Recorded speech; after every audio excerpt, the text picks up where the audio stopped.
The Great Chinese Famine stands as a stark reminder of the devastating consequences of misguided policies and unchecked authoritarianism. From 1959 to 1961, China experienced one of the deadliest famines in human history. This catastrophe, largely a result of the Communist Party's disastrous Great Leap Forward campaign, claimed tens of millions of lives. This period remains a dark chapter in China's past, a chilling testament to the human cost of political and economic blunders. The famine's origins lay in the ambition of Mao Zedong, the chairman of the Communist Party of China. He envisioned a rapid transformation of China from an agrarian society into an industrial powerhouse. This ambition, while seemingly noble, was pursued with a ruthlessness and disregard for human life that proved catastrophic. The policies implemented during this period, driven by ideological zeal rather than practical considerations, would have far-reaching consequences for the Chinese people. The Great Leap Forward, launched in 1958, aimed to achieve rapid industrialization and agricultural collectivization. However, the methods employed were deeply flawed and ultimately counterproductive. The forced collectivization of agriculture, coupled with unrealistic production targets and a campaign against perceived enemies of the people, created a perfect storm that plunged the nation into chaos. The Chinese people, particularly those in rural areas, bore the brunt of these disastrous policies. Deprived of their land, their livelihoods, and even their basic freedoms, millions faced starvation and death. The Great Chinese Famine serves as a chilling reminder of the importance of sound governance, respect for human rights, and the perils of unchecked ambition.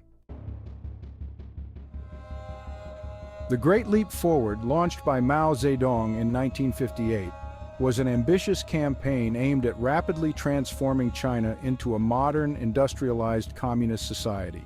It was a utopian vision fueled by Mao's belief in the power of mass mobilization and his desire to surpass the West in industrial and agricultural production.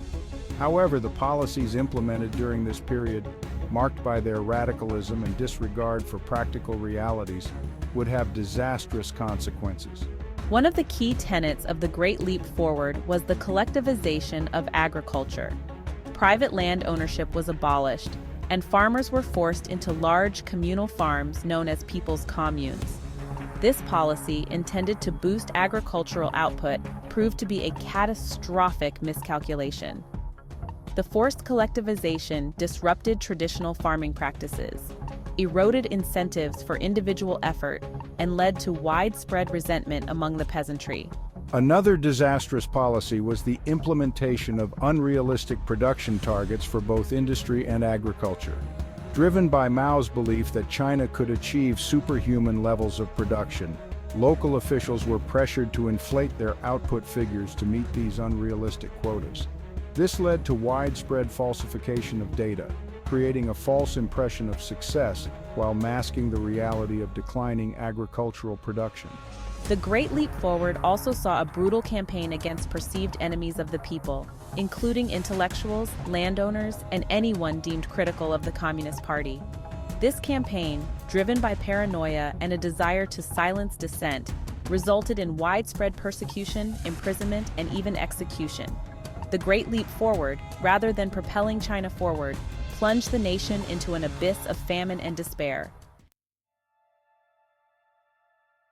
The collectivization of agriculture, a cornerstone of the Great Leap Forward, proved to be one of the most disastrous policies implemented during Mao's reign. This radical restructuring of rural society aimed to boost agricultural production by pooling land and labor resources. However, the forced nature of collectivization, coupled with the lack of experience and expertise in managing large-scale communal farms, resulted in a catastrophic decline in agricultural output. Prior to collectivization, Chinese agriculture was characterized by small, family-run farms. Farmers had a deep understanding of local conditions, traditional farming practices, and a strong incentive to maximize their own production. However, collectivization stripped farmers of their land, their livelihoods, and their autonomy. They were forced to work on communal farms, often far from their homes, and their labor was treated as a collective resource rather than an individual effort. This system of collective farming proved to be highly inefficient. The lack of individual incentives, coupled with the absence of private ownership, led to a decline in productivity. Farmers, demoralized and alienated from their labor, had little reason to work hard. The traditional knowledge and experience of individual farmers were ignored in favor of untested and often misguided directives from party cadres who often lacked any practical experience in agriculture. The collectivization of agriculture also disrupted traditional farming practices and led to the mismanagement of resources. The forced introduction of new and untested agricultural techniques, often based on pseudoscientific theories, proved to be counterproductive. The emphasis on achieving unrealistic production targets led to the overcultivation of land, soil depletion, and a decline in crop yields. Section 4, The Great Deception, False Reporting, and Its Consequences. The Great Leap Forward was marked by a culture of fear and sycophancy, where local officials, eager to please their superiors and avoid punishment, resorted to widespread falsification of data. This systemic deception, driven by the pressure to meet unrealistic production targets, created a mirage of success that masked the reality of declining agricultural output. The consequences of this deception would prove to be catastrophic. Driven by the belief that China could achieve superhuman levels of production, Mao and the central leadership set impossibly high quotas for grain production. Local officials, fearing retribution for failing to meet these targets, resorted to inflating their figures, creating the illusion of a bumper harvest while the reality on the ground was far different. This false reporting had a domino effect throughout the system. As inflated figures were reported up the chain of command, the central government, believing that China was experiencing an unprecedented agricultural surplus, continued to demand even higher quotas. This created a vicious cycle of deception where local officials, trapped in a web of their own making, were forced to fabricate increasingly implausible figures to meet the ever-increasing demands. The consequences of this deception were disastrous. Based on the inflated figures, the government drastically reduced grain procurement from the countryside, believing that there was an ample surplus to feed the urban population. In reality, however, grain production had plummeted, and the countryside was on the verge of starvation. By the time the true extent of the crisis became apparent, it was already too late. Section 5. Nature's Wrath, Exacerbating an Already Dire Situation. As if the disastrous policies of the Great Leap Forward were not enough, China was also struck by a series of natural disasters during this period, further exacerbating the already dire food shortages. Droughts, floods, and pest infestations ravaged crops and livestock, pushing the country closer to the brink of famine.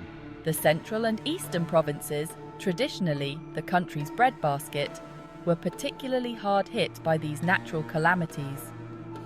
The Yellow River, known as China's sorrow for its history of devastating floods, burst its banks in 1959, inundating vast swathes of farmland and displacing millions of people. This was followed by a severe drought in 1960, which further decimated crops and livestock. These natural disasters, while not the root cause of the famine, played a significant role in amplifying the crisis.